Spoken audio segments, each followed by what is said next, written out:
do your presentation. So welcome everyone to this final session of our online conference day. We've got 3 speakers lined up this afternoon. Each have got 20 minutes to present to you, and there'll be 10 minutes for questions after each of the presenters.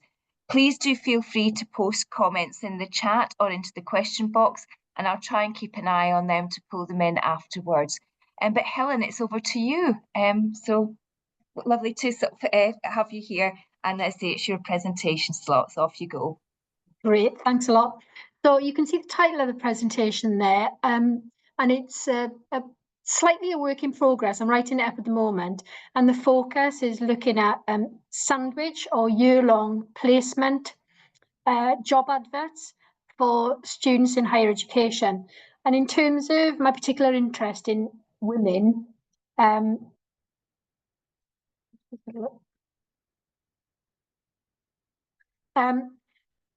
kind of bracketed stem here. I'm interested in this field because in 2021, I led a departmental Athenas 1 application. And as part of that, it's a very, very interesting process for me. And as part of that, if people don't know a little bit about that, it's an exercise in which a department undergoes a big quantitative and qualitative data analysis exercise to identify points and areas for improvement in terms of gender equity. And as part of that process, what I suddenly realised was my department was rapidly becoming really male dominated. When I started in my Department of Applied Sciences, more or less 50-50 female, male academic staff.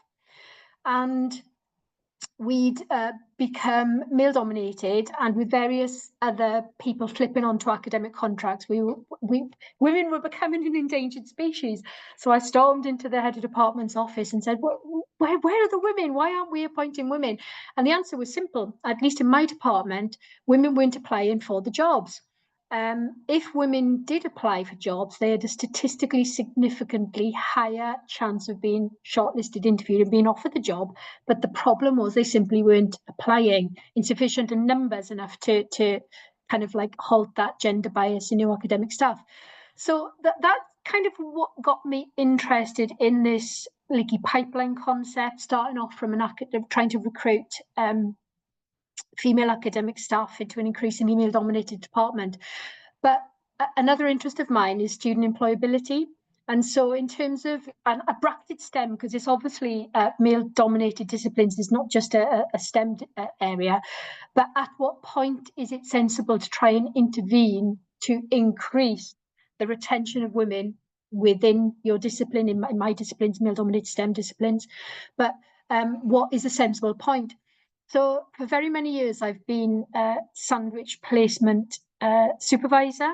And again, until Athenas 1, most of the students I supervise in industry on those years out are women. But actually, because most of the students in my department are women, is heavily biological based, that masked the fact that women are actually underrepresented in placement positions. And that matters. Because especially, well, let's go on to the next slide, especially for some large employers, they rarely advertise and they use the placement year as a kind of future talent pipeline, so especially big and prestigious employers. But there is really quite robust evidence promoting the positive student impacts of engagement in work-based and placement learning.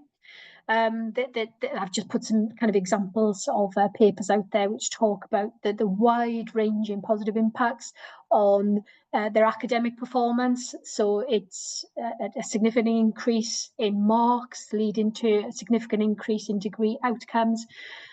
It might be the interplay between academic subjects making more sense while a student's been out on placement in an industry or organisation and coming back in year older, year wiser. The kind of root causes underpinning it. There's a lot of debate, but there's no debate about the positive wide-ranging impacts on students once they come back to university and then graduate. And some of the biggest impacts are on the improved student employability and graduate employment outcomes. And what I'm particularly interested in is the impact that a year out of placement year can have in terms of negating disparities. So there's a reference here, if somebody hasn't come across this paper by Kerrigan, 2018, and what Kerrigan and colleagues did was they analysed over 1/3 students across 3 years. So they dug into UK HESA statistics, looking at national statistics across the UK longitudinally as well over 3 years. And there is a disparity in employability associated with students coming from a widening participation background of about 10%. And when they dug into the figures for 1/3 students over 3 years, the only thing that negated that WP disparity in terms of employability outcomes was a sandwich or a year-long placement experience. So lots of reasons why I think for me, it was really interesting to try and dig in and see what I could do to try and get more women out from placement. When I went to the literature, there's lots of barriers, and lots of them relate to, especially from a WP background, finance. So people are tied into things like year-long rent agreements, and the placement might be 6 months or 9 months, and there's issues associated with that. Especially coming from an underrepresented student group background, the lack of social capital or connections to gain experience, low self-confidence, self-efficacy, resilience, time away from university, losing friends and then having to come back and make new friendship groups. One thing that was I never have come across in the literature so far was the role of placement, job advertisements as a structural or a systemic issue that actually put people off from applying jobs in the first place. And this is interesting, and I think it's relevant, at least when I dug into the literature to try to see what the department was doing wrong when I was thinking about getting more women to apply for academic jobs, because there's not a lot of research in this area, but there's a fair amount of research. It's quite convincing because it's quite experimental, and as a kind of experimental scientist, I love experimental research. And the most convincing research kind of adopts this secret shopper type approach where you get identical job advertisements, you change really quite small features, and those small and subtle changes can have really significant impacts on the perception of the role being advertised, with disproportionate impacts on female applicants. If I was going to try and boil all of this research down, what I would say is very little seems to put men off a job, whereas quite a lot of things put women off. To try and kind of summarize and give individuals a flavor of that kind of research, this is a little bit of a busy and a wordy slide, but what I've attempted to do here is just highlight the titles of some of the research articles which exist in this field. You can get a flavor of the kind of approach of the research and the findings. So Goucher is cited, widely cited in the field as demonstrating that if you get a job advert and literally just change small words, so individual words, small words, to change the wording in an advert from being neutral to one that's being either feminine, slightly feminine worded, or masculine worded, can really impact on women's perceptions surrounding the role itself, so the gender diversity in the organisation that's advertising that role, the attractiveness of the role, and ultimately their inclination to apply for that role. The research of Goucher is backed up by Horvath and Snesny, who basically demonstrated that if you make women literally linguistically visible in the text of a job advert, so putting he or she just instead of he in a job advert increases the likelihood, the appeal of a job and the likelihood of a woman for applying for it. I've done some research recently looking at the impact of either a stated salary value or a competitive salary in job advertisements. And again, there's a deterrent effect on female candidates, and more, I think, is reasonably well known in terms of quite a robust Harvard Business Review about women not applying for jobs, especially not stretch positions unless they're overqualified to some extent for the role that is being advertised. So went to the literature, looked at what was out there in terms of evidence-based good practice, and developed a critical analysis framework. So again, this is a very, very busy slide. It's quite wordy, but I'm going to focus on the first 2 rows in terms of the results that I'll present in the next couple of slides. So the work of Goucher and Horvath looking at the impact of literally individual words in identical job ads deterring female candidates. What's come out of that is a range of free and really, really easy to use gender decoder tools. So you literally take a piece of text. In this example, it's going to be a job advert. Cut and paste it into this tool, press submit, and it individually counts all of the masculine or feminine coded words within it and categorizes that advert as one that is inclusive. And an inclusive advert is one that doesn't deter women or men. And generally those adverts will either be neutrally worded or feminine worded. So men don't care if an advert is neutral, feminine or masculine worded. If an advert is masculine coded, it will deter women specifically. So you can take job adverts, submit it to these gender decoder tools, press submit, and you get a really nice, simple to use categorization back. There's other elements that I'm working through at the moment as well. So for example, women, the appeal of a role is really increased significantly if things like CPD is emphasised, or training or mentorship specifically to women. And there is some mixed evidence out there about the importance and the impact of things like positive action statements or diversity and equality statements, organisational messages surrounding EDI, which I've also analysed. But I'm going to focus on the two kind of rows of this table in the next few slides. So the gendered wording in text and whether or not the salary associated with the placement is clear, so stated salary value, or ambiguous, so either the salary described as competitive or negotiable. So in what I've got on this slide is an analysis of 280 year-long sandwich placement advertisements taken from Rate My Placement. Rate My Placement is one of the leading, if not the leading, UK paid placement job listings boards. It works with kind of like large national or international placement hosts, and most hosts who put adverts on Rate My Placement won't just put one or two, they'll put multiple, because they do tend to be large hosts, so they'll maybe put 10. They do tend to be STEM dominated and business dominated, again very, very kind of interesting from my perspective.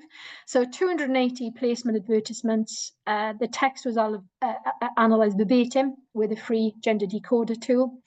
And it's positive in that a significant majority, so 3/4 of the adverts, were inclusive, so gender fair.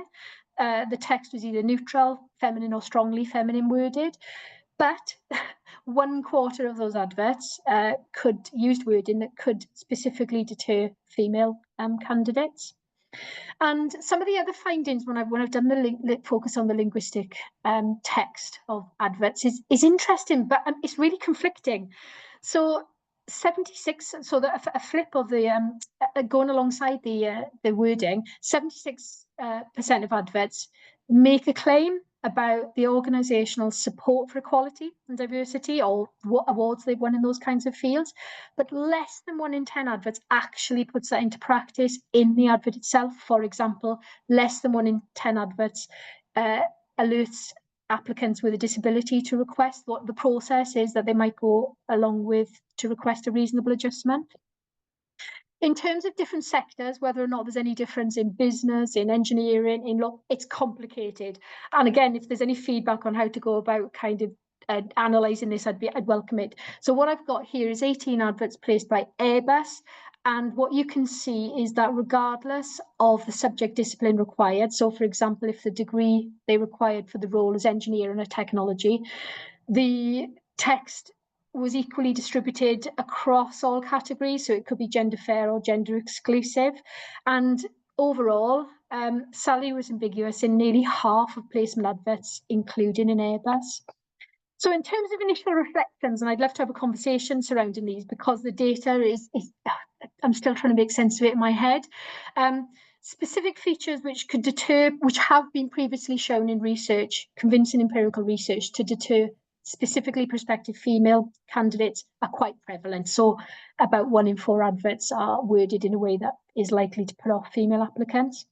It suggests a lack of awareness of good practice, what's in the literature, and very typical, as illustrated in that slide showing the Airbus adverts.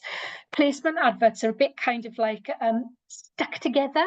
So there's generally a nice looking HR template with organizational description information, EDI messaging, but within that, there is a very individual and inconsistent specific information about the person and required to the person spec and the job description that's clearly coming from somebody in the department. If I've done a sample on this, I've taken out the HR kind of like template bit and individually analysed the individual job roles. And if I do that, the kind of gender bias against women goes up significantly. It's the HR template bit that kind of pulls it down. Lots of the HR template aspects of placement job adverts are clearly abstracted from permanent jobs and sometimes contain information that clearly isn't relevant to placement students. It kind of suggests that HR department and individuals within departments trying to recruit placement students, maybe the communication could be a little bit more effective or joined up, and some more specific thought about what can attract really good placement students could be made by both the HR section of a company and also the individuals trying to recruit students into their departments or teams. And then Helen, you've got 4 minutes left. Yeah, so this is my last takeaway question, which is genuinely a question. I don't have an employer-facing role. I work with colleagues in careers development and professional support who do, and there's some mixed feelings about why a competitive salary is just so prevalent. So I found nearly half of the placement advertisements I analysed didn't have a state salary value. They had most of them had a competitive salary, a subset had a negotiable salary. Both of these, my research shows, are likely to deter women and other groups, particularly students coming from a WP background. But if you go to the literature, even if it doesn't deter a female candidate, competitive and negotiable salary is likely to disadvantage women because there's a well-known negotiation gap in the literature associated with this, and again is likely to contribute to well-known gender pay gaps in various disciplines. Some of my colleagues who do have more employer-facing roles are quite cynical, and they say that actually, especially in the kind of climate that we work in today, employers are literally just trying to pay the least amount of money in terms of salary that they can get away with. Others are a little bit more, I guess, positive. And they've spoken to employers who say they'll put competitive and negotiable because they really will give enhanced salary for candidates that they think that they're competitors or they might be attracted by some other role. But I'm really interested in that myself. In nearly half of the placement ads do have this. So I'm going to finish, I think, just under the 20 minutes, but maybe leaves a bit more time for a few more questions. So any questions or any questions? And I'm very, very interested in hearing about any good practice from anybody on the call or something that I've not come across in the work so far. Well, Helen, thank you very much for the presentation. And actually, it's very timely for me, as I do have a placement module tomorrow morning at 9 o'clock with the students, the last session.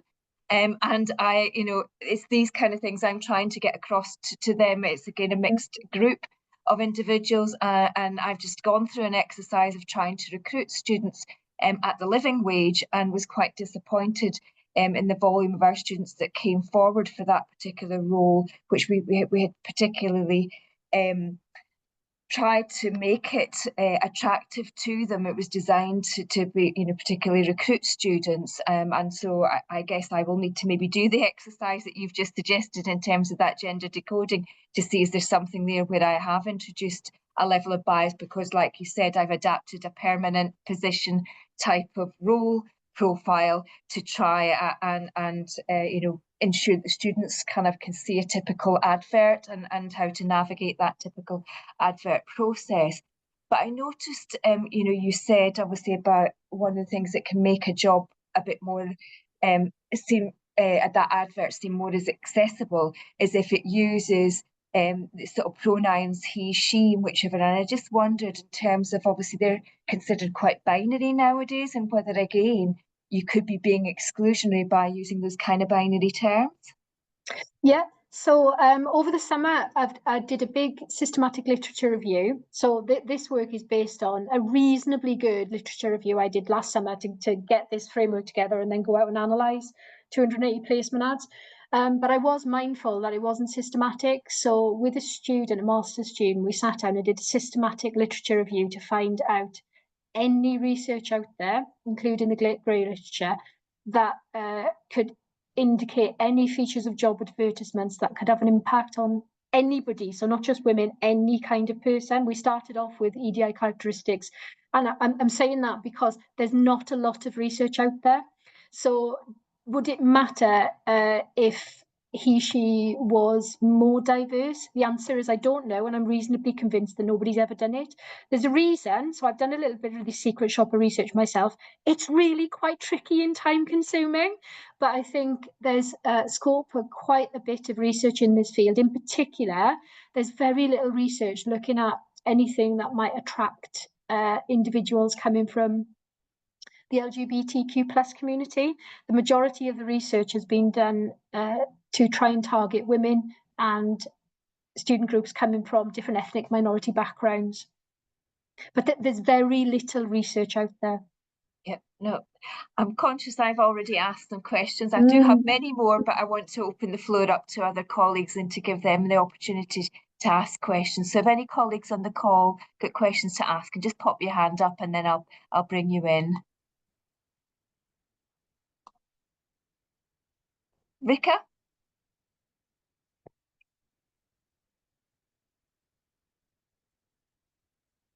Hi, Rika. Hey, thank you. Andrea may have said my name, but she was muted, so I wasn't sure. Thank you so much for the presentation. One of the things that I wanted to ask about is if you were able to say a little bit more about how we might also take these findings into account in our higher education teaching. So not just changing the adverts, but how we teach our students and the kinds of conversations we might want to have with them. Yeah, so again, one of the reasons why I started off this work is because one of my mates in the department comes from a bioinformatics background, and Catherine's only ever worked in IT and maths departments where she has literally been the only woman. So it's a little bit of a refresher for her to be in a department where there are at least other women. And we started a positive action program to try and recruit and increase the number of women who are going to go into bioinformatics.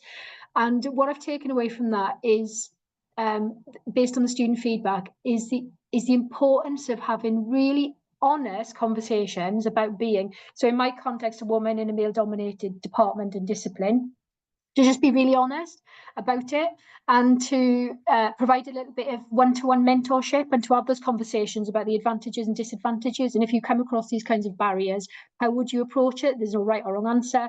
Different people with different personalities would do it in different ways.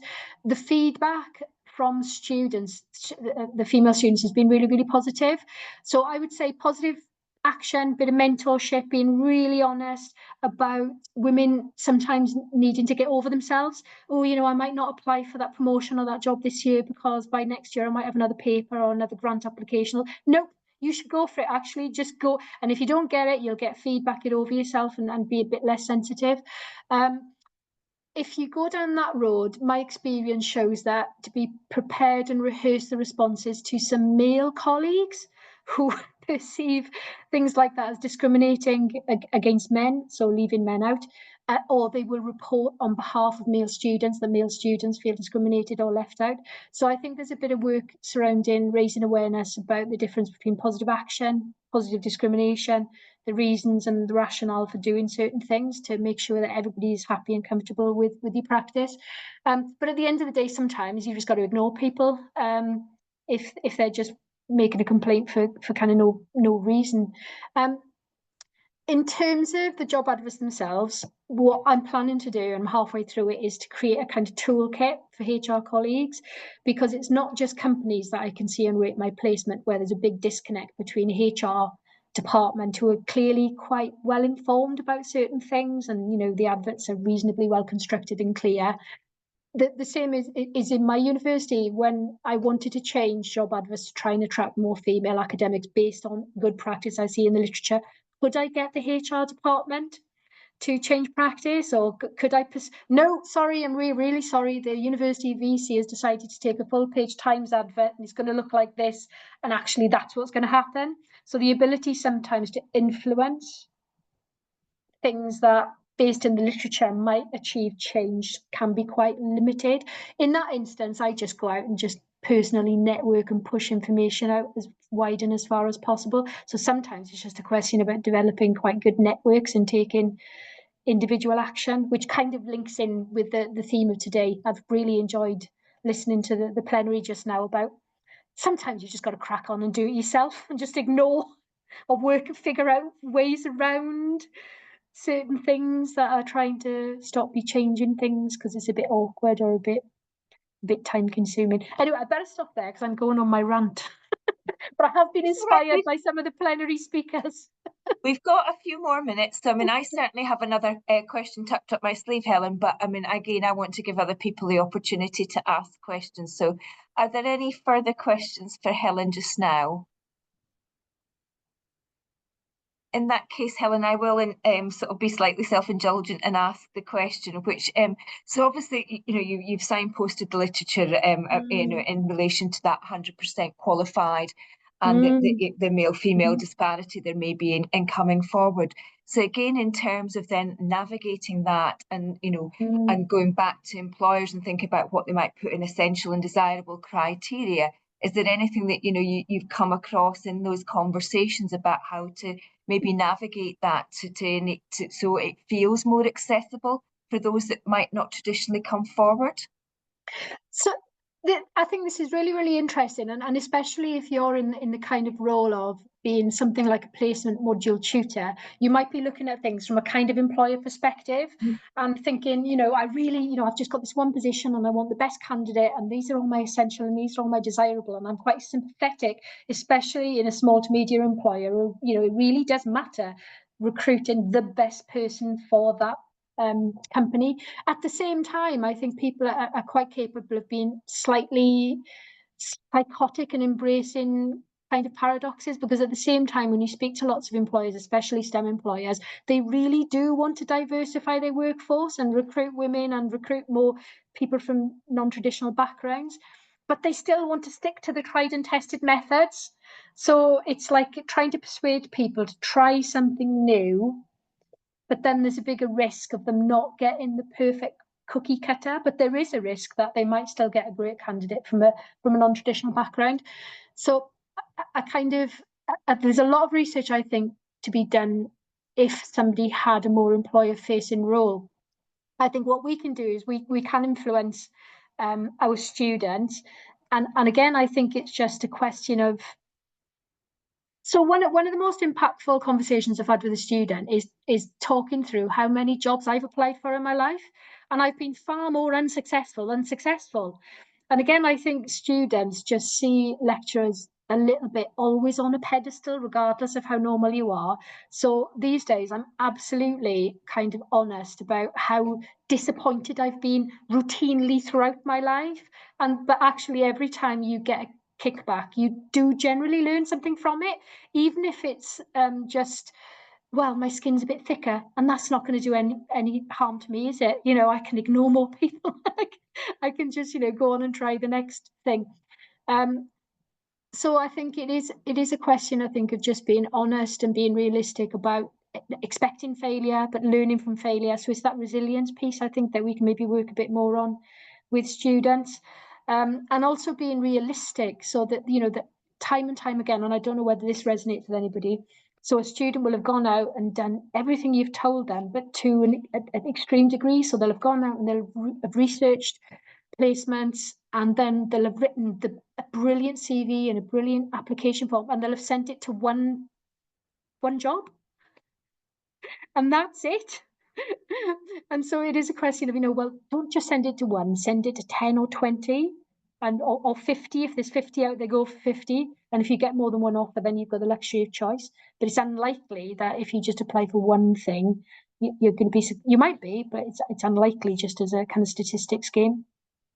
And I suppose the other thing as an academic, the importance of not forgetting to work very, very closely with your colleagues in Graduate Futures or Career Services, because they do a lot of heavy lifting, but they might not have the time to kind of change practice without a bit of evidence or support from somebody else. Thank you very much, Helen, and we look forward to hearing next chapter in what you're doing, because it sounds like there's still a lot to be uncovered. So thank you for sharing your insights with us today. I think it's very valuable, but it nicely segues into the next speaker, which is Abby, who's also looking at things around about graduate outcomes and employment prospects for particular groups of students. So Abby, over to you. Thank you. Can you see my screen okay? Yeah, amazing. Yes, that does lead in really well to what we're here discussing today. So I'm going to be talking a little bit about a project we've been working on for, well, since January. So we're coming into almost a year of doing this now. Myself and Kath, who's in the call, so if I get stuck or need her, I'm sure she's there to help. So we've been looking at developing understanding and articulating the impact of SHAPE graduates in their communities and nuancing graduate outcomes and civic impact. The main reason that we kind of came to this project idea and started this project is that a few of us had lectured on the Education Studies programme at the University of Plymouth, and we found that a lot of our graduates were going off to really diverse and broad areas for employability, and therefore it wasn't as simple as having these are the kind of skills that you're going to need when you apply for this job. It was a lot more broad than that. There was also a lot more coming out of the degree, like is the case for a lot of degrees, and particularly what we're looking at, SHAPE degrees, where it might not be as simple as the subject you're studying being where you end up, but actually the kind of transferable skills and other skills that you pick up alongside there. We also found that a lot of students were going off into jobs or careers that maybe weren't considered as the kind of typical positive outcomes and that sort of thing. And how do we kind of represent these people and all the good they're doing, even if it's not considered the highest paying job or the most stable job or the most traditional kind of job. So yeah, that's a bit about the project more broadly. I was also an education studies student, and I've been looking for jobs, so this resonated with me very strongly because I am also in the same position where I'm trying to adapt my CV for these sorts of jobs and trying to talk about all these broad skills I've learned, but also making them relevant. So just a little bit about the project.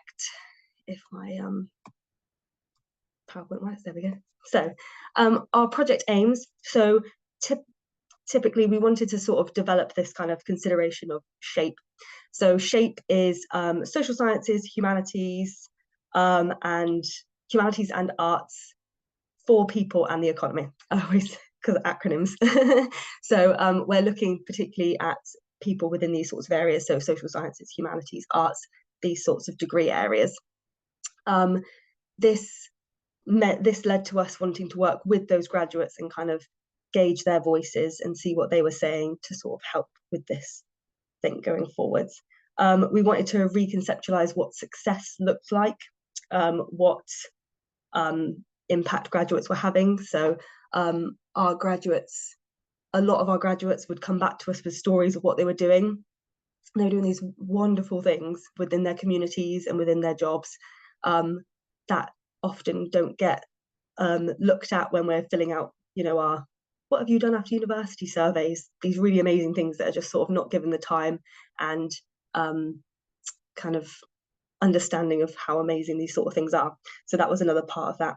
And we also wanted to develop a toolkit to then hopefully help graduates going forward. So we wanted to talk to students, get their voices, get what they've been saying, get what they've been doing, but then also use that to inform a toolkit-based idea, which we would then feed back into career services to help any students that may come back with help for preparing for interviews, job applications, that sort of thing. So we're hoping to do a full kind of cycle with it and give back eventually, because that was important to all of us. So our main sort of idea and what we've been looking at is listening to SHAPE graduates, articulating their lives. and futures in 3 dimensions. So we looked at community, working, and personal life. So our questions typically were, how has your degree and wider university experience helped you contribute to the community? And then how has this university experience helped you in regards to your workplace and how you're working? And also, how has this helped with your personal life? We also then looked at areas that this might impact in the future that they're kind of seeing or that they think. And then we gave them an opportunity for the little word cloud, kind of 3 words to describe this experience, because it looks really fun. So that was a really good way to document that. We then, to get these voices, we then came up with we wanted the best kind of process for how we would look at these voices. So we worked with our learning development team, really strong, we made really strong connections. It was really worthwhile to sort of come up with and develop a software and visualization kind of tool in order to be able to get these voices and then have these voices visually available for the students that have contributed and also other students that may want to contribute. This was also to sort of inform the information and the knowledge already out there on positive destinations and graduate outcomes. So yes. So as I sort of mentioned, we're looking at hopefully being able to create a kind of Shape Graduates toolkit to give back. So part of working with learning development also meant that we started working with career services, because we were hoping to eventually develop this toolkit to give back to career services. So that's something that we're looking at more so now after we've done some of the data collection. So now we're looking at that kind of toolkit step. Yes, so things like, in what ways might your leisure activities reflect your studies at university, this sort of thing. So we basically had had some questions that we had come up with, which we did through a JISC survey, and then we got back these results and visually showed them, which I'll show you in a minute, because that's the meaty stuff. So this is the process by our lovely learning development man, Bruce. He was amazing, fantastic, learned so much from him. So we kind of we were talking with him for a while about how we were going to go about this, because it was really important to us that we were collecting data, but also that the data would be seen quite quickly by the students and those who had shared the data. So we met with him to try and come up with how we were going to go about this, and he came up with this amazing kind of pick and mix display and visualization kind of idea through a Miro board, which was amazing. He's fantastic. So he really helped us with the process of it. So we were looking first at what kind of the survey would look like and how we would collect this data, and then how we would get this data analyzed, and then how we would visualize it. So we were looking for low cost, because we were really hoping that we would create something we could then pass on to the wider faculty, and then hopefully pass on to other universities. That would be cost effective, wouldn't need much intervention, but was also kind of doing the job well. So yes. So we ended up looking at different kind of websites. We wanted a landing page for our students. So we used social media to get our landing page out to students. And we did that via graduates who then passed through to their cohorts, and then so on through like a snowballing method of sampling. So I was a graduate, so I was on the project, and I was a graduate of the course. So I contacted my cohort and sort of said, this is the project we're looking at. Is anyone interested? Please feel free, it's all anonymous, but anything you want to share. And then we got other PhD students to be involved as well and pass that on to their cohorts. So we gave the landing page. On the landing page, we had the consent form and what the project was about and all that kind of information, and then had a link to a JISC survey. We went through lots of different ideas of surveys, thinking of like cost effective, but also what would be most appropriate.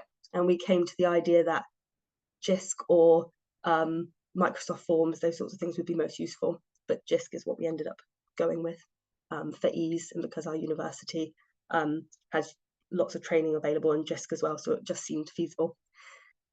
We then, after we've collected the data from the students, we then use the visualization tool to kind of make this data available to them on the same landing page that they used before, but in a data collection section. So let the students know that within 2 weeks after it was opened, they would be able to access their like what's been shared, which was really interesting. We were stuck between using sort of Mentimeter, and we ended up going with a program called Flourish, which is free and very useful. You can do amazing things on it. Mentimeter was really good, but in order to have the free version, which we were hoping again to make it as cost effective as possible, it meant that we could only have a limited amount of responses, which I think was about 20, and we were unsure about how much response we would get, but we wanted, for thinking later on down the line, we wanted to make sure we had enough space for lots of respondents. So we went with Flourish in the end, which was a really good way for us to explore and visualize this information. This is some of the data collection that we collected on the landing page that the students used. So we had the question, you won't see it, it's very small, but I have an example on the next slide, so don't try and read the really small print because you won't manage it. So we had the question of one of our questions, which was, how was your degree and wider university experience help you contribute to the community? And then we would have people's responses kind of appear on the landing page in a kind of post-it note form for other people to look at, all anonymous. We had a profanity filter, which was me. So I would go through and just make sure that everything was kind of not muting anybody's voices depending on what their experiences are, but just making sure everything was appropriate and nothing was offensive to people. This sort of was the easiest way to kind of, and the most cost-effective way was to employ an RA to do this kind of thing. So that was quite useful going forwards. The programs have their own kind of profanity filters, but it's a little bit less sophisticated than having a person just double check things. So this was important for us. And then things like our word cloud here, where the more people said a certain word, the bigger that word appeared on our landing page. So we had things like positive, rewarding, care, lovely feedback, and also quite nice for lots of our program leads to see what people were reflecting on the course. So we started with education, which was our own program, and education with special educational needs, the BEd. And then we broadened out and ended up opening up into the faculty and looked at history and then music, arts, this sort of thing, just so we were getting a bigger range of responses and areas to explore. This is what the JISC survey looked like on the landing page. The flowers were taken by Kath, which was really helpful. It just helped us give a different kind of image each time we had a new cohort. We'd have a new flower, so we had daffodils and we had primroses, this sort of thing, depending on the time of year that the survey was going out, just to make it a bit of a brighter landing page for students to land on. I myself was one of the students that was like trudging through job applications, having to do another kind of questionnaire and then appearing on like a very bland page just wasn't going to be very nice for our students. So we thought, let's add some colour, and this was part of that. One of our responses here says, I found a job that directly used content from my courses, which was invaluable for getting and retaining the job. Project management skills were developed at university with managing deadlines. I do a lot of surveys and data analysis, which I was introduced to in my degree. Networking with people from all over the world compared to those I grew up with gave me a big boost in small talk and building professional relationships.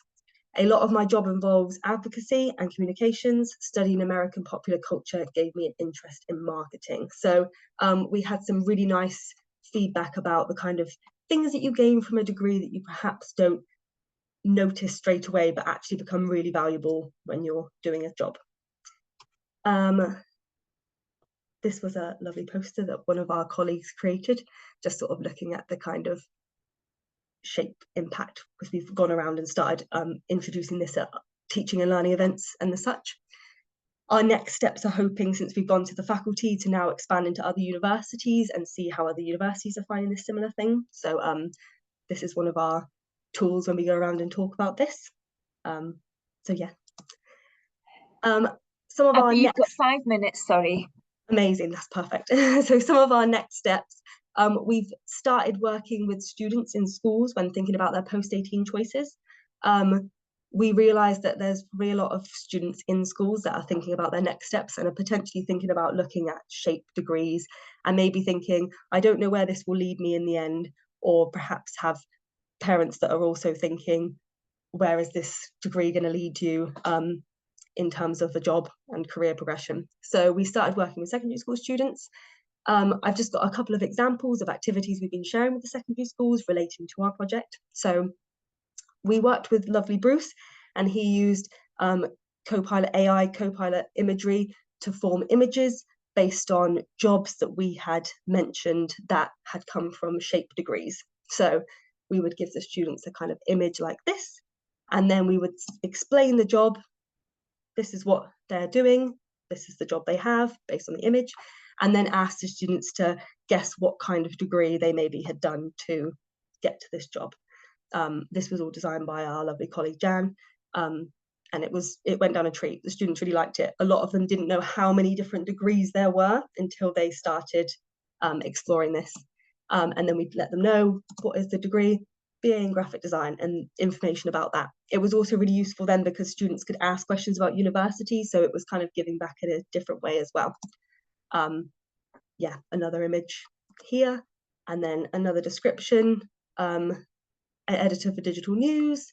A lot of what we based our project on and how it was informed was from the British Academy and their work on shape. They had done case studies with different people from shape degrees and described and looked at where those people had gone on and what degrees they had done and then what jobs they had done. So that had informed our idea here as well. And then what is Tanya's degree? BA in print journalism, and so on.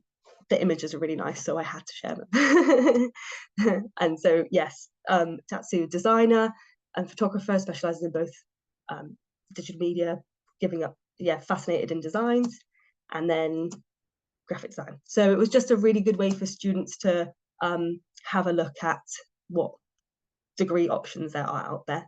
So what's next for us? We've opened this up within our faculty, so arts, humanities and business, and then we've opened up conversations in schools. So now we're hoping to get some more funding and open this up with the other universities. And that is where we're sort of looking, as well as developing our toolkit and going forward with all that sort of stuff.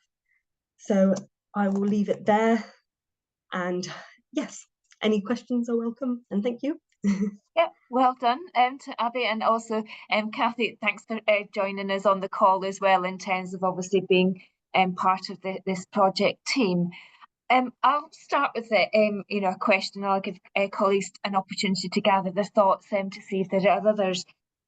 So I think it's obviously very timely because there's been a lot of discussion in the, sort of certainly in the academic press, if not in the wider press, about the value of sort of arts and humanities types of degrees. And so therefore, I think it's very valuable that you have done this piece of work to, be able to articulate that, and obviously to start people from, school age to be able to sort of feed that in as well, so that they're getting stimulated to think about a future career by going through a degree route to get there. But I did wonder, in terms of obviously whether you were working with colleagues as well, but what you can embed into the curriculum. I say I'm fortunate I've got a placement module, and so in both preparation for placement, when they're out on placement, they're back in every week with me, and we're looking at what skills they're fostering, and that they keep a little electronic portfolio. And so there, I'm encouraging them, and the nature of the assessment they do for me is to enable them to articulate exactly what skills they're developing, and therefore what's the transferability of those kind of things. But I did wonder if you've been able to have that conversation with colleagues about how you might be able to embed that type of activity, so that they advantage themselves before they exit the university and being able to articulate and put on paper exactly the skill sets that are being developed during their degree programmes. Yeah, so I think part of it, and Kath, I'm sure you'll jump in as well because you're doing this more so, but I think part of doing this program, doing this project, has meant that we've sort of become more aware of all these different skills. Also from the sharings that we've had from graduates, what they've shared with us, we've then realized that's what they've gained from the project, which means we've kind of taken that forward and inadvertently with students afterwards to kind of, you know, make a note to say, oh, this is something that might improve your career opportunities afterwards, or these are some students and this is what they've gone on to do after this program. We also quite often invite students back to speak at end of year events, and I think that's quite helpful for our graduates to know all the different things that you are able to go on to afterwards. Kath might have a bit more to say on it, but yes, that's kind of. Yeah. Kath, did you want to add to that? From a teaching perspective, you're absolutely right, Andrea. The importance of placements is something that we have work-based learning placements in the programs that Abby and I are involved with, and it's not a tradition across some faculties of arts. And it's very familiar in STEM subjects, for example, but we're working closely with a team who are trying to build internships into our faculty.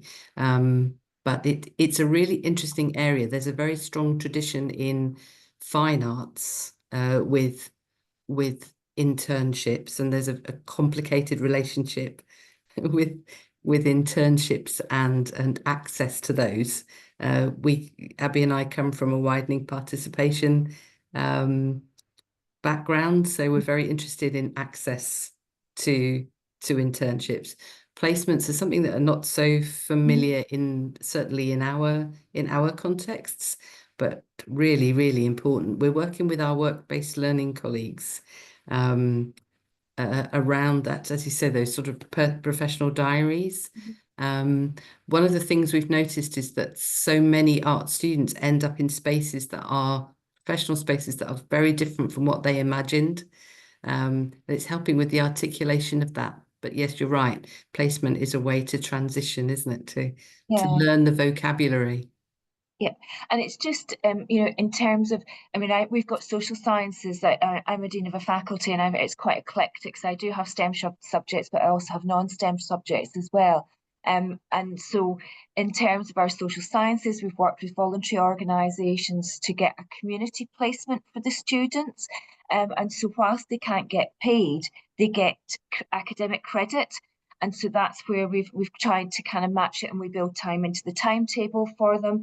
And in the description, that's exactly what I've done for the placement I have. I've volunteered our students to be somebody else's volunteers. They've got more than enough capacity, but they have weekly meetings then, you know, with me in class, where obviously I put a load of theory around about what they're learning and things as well relevant to the subject, but also just to sort of get them to be those reflective practitioners, and both to be able to reflect orally, but as well as on paper as well through that little portfolio. So it's just kind of think, you know, as you say, if it's not an internship in the standard way, and obviously looking, you know, Helen, you were describing earlier on about paid internships, it's then thinking, well, if we can't make it paid, what's the alternative? Can we give them academic credit? Can we build it into the timetable and all those other things? But I don't know if you want to come back on that, and then I'll bring in Helen, so I know she's got a question too.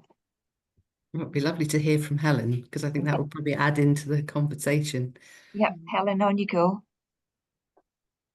Actually, I think it's just building on what you were just discussing. So even though there is a history of kind of paid placements in STEM and in my department, actually that took a massive hit during COVID and it's never recovered. And it's only in a minority of students who actually do get to go out on the you know, kind of gold standard year-long kind of placement. Transformative experience, but it is very much the minority. So again, to try and make it a little bit more inclusive, what I've started, so I don't have a placement module, I supervise placement students, but what I've done on my module, and I think it's an area which is not fully exploited, is basically building volunteering experience into my module. And on the back of that, I've really strongly encouraged and kind of, you know, prod and support students to set up their own societies, especially for outreach. On the back of that, students can create resources that showcase their abilities. So even though I work with STEM students, the kinds of stuff that the students create are like blogs and comics and games, lots and lots of games and posters. It's scalable because regardless of how much staff can do, there's always more requests for outreach than you could possibly ever support. So I don't think we exploit is the wrong word, but it is kind of, it's exploiting students. They often come at things from a brilliantly different perspective.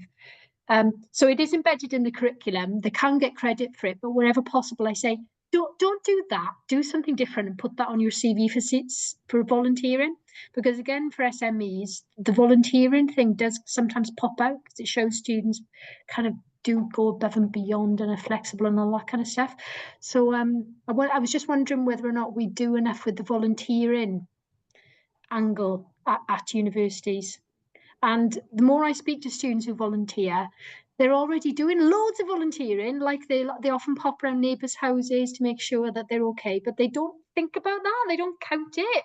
But once you get them to think about it a bit more strategically, then they can add all of that kind of stuff to their CV. So it kind of links very nicely into what you're doing about trying to get students to think about things in a more nuanced way. Yeah. You're absolutely right, Helen. And one of the things is that we see our project as speaking up and sort of speaking in, because we're really frustrated by the descriptors for positive destinations, which can be so constraining. You've got graduates working in all sorts of different spaces that don't naturally fall under those SIC descriptors of positive definitions. So one of the things is we're working up to that, is speaking to that policy, and drawing in graduates' experiences to be able to inform that sort of policy debate. Because you're absolutely right, there are students from backgrounds where they may not see themselves as very valuable to society, helping them articulate that when they see, as you say, neighbourliness, work that they're doing possibly in a job that wouldn't be considered a positive destination, but they are central to a community and sustainability of community, helping to find new ways to articulate that kind of experience away from the sort of traditional idea of what there's masses of stuff around positive destination. We all know, what is meant by a successful job, but we also know how damaging graduate outcome data is. We think back to Kathleen's work that we were listening to earlier this afternoon. It's about what can we do as ordinary individuals to draw in voices that might make a difference, inform policy. So it's that, I guess there's that strong sense of activism in here as well, which hopefully will come over to you all. Thank you for your contributions. Thank you very much. I don't know if there's we've got time for maybe just one last either comment or question. Otherwise, I'll pull us on to the next presentation. But I don't know if there was anything further anybody wanted to ask or comment on.